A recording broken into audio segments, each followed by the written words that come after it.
Hello, everybody. I'm Jessica Roocroft. I'm a registered dietitian from Vancouver, Canada, and I also developed IBS seemingly overnight. There was a bit of a traumatic incident in my family, and it seemed that overnight this seemingly healthy registered dietitian just seemed to stop being able to digest and developed good old IBS-D. So now it's my passion to help others going through the same thing, and I'm so grateful for the developers of FODZYME because since 2021, my practice has completely changed because of this amazing tool that I can teach clients about. So in saying that, I'm going to chat to you about how to try your known trigger foods after avoidance. I understand wholeheartedly that this can be a super scary experience. I have clients that have avoided certain foods for 10, 15, 20, 25 years, and it can seem scary to suggest, like Sue mentioned, to try said food that you have normally been bitten a bum by in the past. So first of all, number one piece of advice before we dive into, I'm going to give you some very practical tips. First piece of advice, work with a registered dietitian who is trained in IBS and the low FODMAP diet. You can easily find us. A lot of us are in the Monash app, but work with a registered dietitian because there are 3 phases to the low FODMAP diet, and we don't want to keep you overly restricted forever. There's phase 1 where we reduce FODMAPs. It's the elimination phase, and it should be temporary. You work with a dietitian to find out your triggers during phase 2, and etc. But when you know your known triggers, and if they are in the milieu of FODZYME, that can help.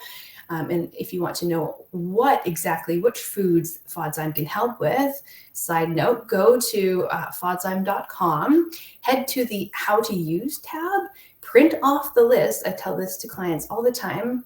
Print off the list of foods that FODZYME works with, and then print off the list that says foods rich in polyols currently not compatible with FODZYME. And then you have a good eyeball of the things that you might have been avoiding in the past that you may be fine with a little tool called FODZYME. So to do this, I have sort of 2 methods. One is quick and dirty. That's what I did. I went to the ballpark. I said, okay, let's do this. Put on FODZYME on a regular hot dog. That always gives me tummy aches, no matter what. Ever since I was even younger, before my flare-up, huge days of IBS-D, I always seem to have trouble with hot dogs and regular buns. Tried that with my 4-year-old at the water park, and I was fine. It was amazing. So that's quick and dirty. Now, if you have a lot of fear, this can be really scary. Trying something with onion powder, garlic powder, these are your triggers.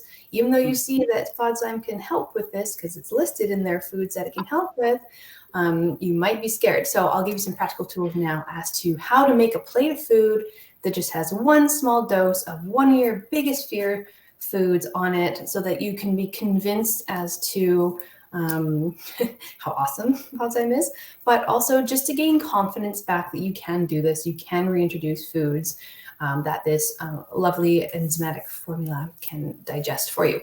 So my favorite plates to put together for are good old chicken, carrots, potatoes, just salt and pepper seasoned, or salmon rice, 3/4 cup broccoli heads. So if you go into the Monash app, you'll see amber light serving. So these are servings that may or may not cause an issue. So you're already knowing that you're going to bring back a fear food. Let's say it's garlic. Let's say in an amber light serve, it's 1/4 of a clove. This is what we do to help clients challenge foods. It's small and steady, but we're not really challenging foods. We're just demonstrating the usefulness of this tool, FODZYME. So get one of those plates that are balanced. They're kind of moderate in fiber, chicken, carrots, and potatoes. You put, say, that 1/4 clove, that amber light serving of garlic. If you're really kind of hesitant, put it on, spread it on your chicken, or you can mash it up into a little ramekin and put it on your chicken and roast it with your chicken or what have you. Then you do your usual sprinkle on the recommended dose of FODZYME and then eat it. And then that is a way that you know that you're getting a small bit at a time You have an enzyme that can cover it. Your plate does not contain any other FODMAPs that FODZYME is not compliant with. So what we don't want to do is have this plate of food and then have an apple for dessert, which contains these polyols, and that's located on the list of foods that FODZYME is not compatible with. So just keep it simple. Keep that plate of food. I love the chicken, potatoes, and carrots plate of food with your quarter clove of garlic, and then sit and wait. So let's touch on timing now of what we should be looking for. So typically, the reaction time for something that's FODMAP related is about 2 to 8 hours. So sometimes we have folks who need to shoot right to the bathroom after eating something, and they feel that this is FODMAP related. Most likely it is not. The reactions that happen earlier than 2 hours or earlier than 90 minutes even tend to be of more of a signal that your body is sending from your upper GI tract to your lower GI tract saying, hey, food's coming, clear out some food. It's called your gastrocolic reflex.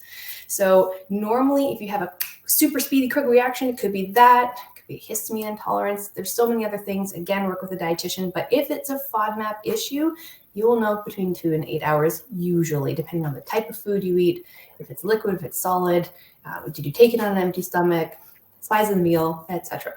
But the main point is, like Sue said, if you wait a couple hours later, you feel fine, then you know that FODZYME, like they say, because it does work, is working. And then you can get more confident and put on a half a clove of garlic, then a whole clove of garlic until you can convince yourself that this is something you can totally do. Another big trigger food, like Sue said, is onion. So if you want to try an amber light serving an onion with your FODZYME on it, but you're not ready for a full plate of onion rings, for example, try your regular low FODMAP gluten-free burger on a bun with just plain potato fries and then one onion ring, and then put your FODZYME on it, and then help yourself slowly just be comfortable and confident in using this amazing tool. Another big trigger food that people, I've seen the chat here, the beans, that's a big one for me too. So start again slow. That amber light serving of, say, black beans is about 1/4 cup. You can mix that into your otherwise low FODMAP grain like rice or quinoa. My other favorite low FODMAP plate to challenge foods with is salmon, rice, and again, 3/4 cup of broccoli heads. So you can mix up that 1/4 cup black beans and that rice. Sprinkle on your FODZYME and then wait that amount of time and just sit back and relax because it's going to be fine.